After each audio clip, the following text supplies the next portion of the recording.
देखिए 17 तारीख को पाकुड़ में घटना घटित हुई थी गोपीनाथपुर में। जिस तरह से बांग्लादेशी घुसपैठियों ने पहले तो प्रतिबंधित गौ मांस जो झारखंड में प्रतिबंधित है, पहले गौ हत्या वहां की, और जब वहां रहने वाले लोगों ने, झारखंड के नागरिकों ने उसका विरोध किया तो पश्चिम बंगाल जो सटा हुआ है, एक अंदर उसके दोनों का सीमांकन तय होता है एक छोटी सी नदी से, नहर से, तो ये जा करके यहाँ के बांग्लादेशी घुसपैठी जो इधर घर बना के रखे हैं, उन लोगों ने जाके वहाँ पश्चिम बंगाल का मुर्शिदाबाद जिला पड़ता है, जंगीपुर लोकसभा पड़ता है और कृष्णानगर क्षेत्र है, वहां से सैकड़ों लोग झारखंड घुस करके लोगों के घरों को तोड़ करके, बमबाजी करके, पत्थरबाजी करके, गाड़ियां जला करके, उनके घर को लूट करके इतना दहशत फैलाते हैं, इतना मारते हैं कि पुलिस की पूरी छावनी आ जाती है। उसके बाद भी अपने सीमांकन से पश्चिम बंगाल पुलिस की उपस्थिति में वो लगातार पुलिस को भी ललकारते हैं कि भाई हम आपको देख लेंगे। एक बड़ी आबादी जो 2 दिन से सुरक्षा में थी, लगातार कह रही थी कि हमारे जान माल की रक्षा हो, लेकिन प्रशासन, सरकार की तरफ से कोई कदम नहीं उठाया गया। एसपी, डीसी ने वहां कम से कम शांति स्थापित की झारखंड की तरफ से, लेकिन सरकार की तरफ से चूंकि अंतरराज्यीय मामला था, इसलिए जो कार्रवाई उस पर इमीडिएट होनी चाहिए थी, उधर जो रिएक्शन होना चाहिए था, नहीं हो पाया। पश्चिम बंगाल के पुलिस की उपस्थिति में वो लोग हुड़दंग करते रहे, लोगों को डराते धमकाते रहे और बंदूक और बम चलाते रहे।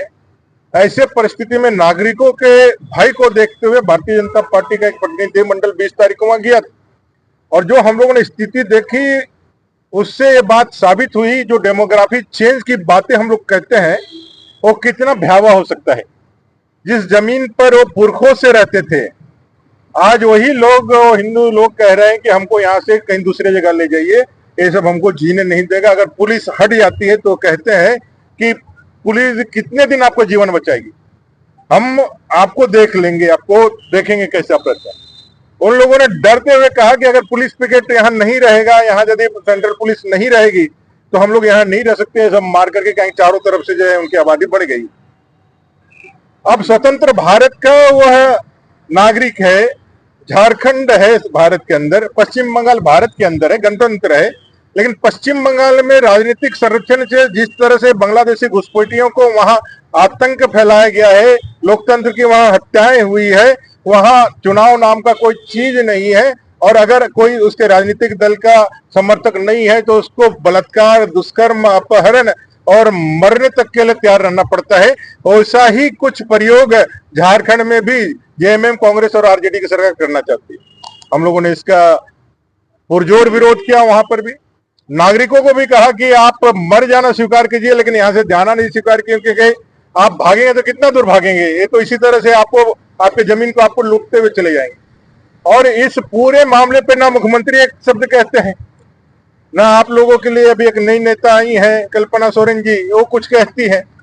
ना जेएमएम, ना कांग्रेस के प्रवक्ता या उनके लोग कुछ कहते हैं। पूरी तरह से संथाल परगना में जहां आदिवासी अस्मिता खतरे में है, वहां रहने वाले गैर मुस्लिम जो लोग हैं, वहां पे हिंदू है, बाकी आबादी जो है, जो बांग्लादेशी घुसपैठियों के कारण पूरा आज बारूद के ढेर पर डेमोग्राफी चेंज के कारण संथाल परगना खड़ा हुआ है, उसके लिए एक भयंकर और भयावह स्थिति वहां पैदा हुई है। उस ग्राउंड रियलिटी को बताने के लिए राज्यपाल महोदय के पास आए थे, और आप लोगों से भी, रांची के तमाम पत्रकार महोदय से मैं आग्रह करना चाहता हूं कि इस विषय को आप वहां जाकर के देखेंगे, तब पता चलेगा कि उस स्थिति क्या है और कितना बड़ा थ्रेट है नेशनल सिक्योरिटी के साथ भी, और इस झारखंड सहित पूरे देश के डेमोग्राफी चेंज होने से आदिवासी सहित यहाँ के झारखंडियों के अस्तित्व के साथ। राज्य सरकार से आपको उम्मीद नहीं है, केंद्र सरकार से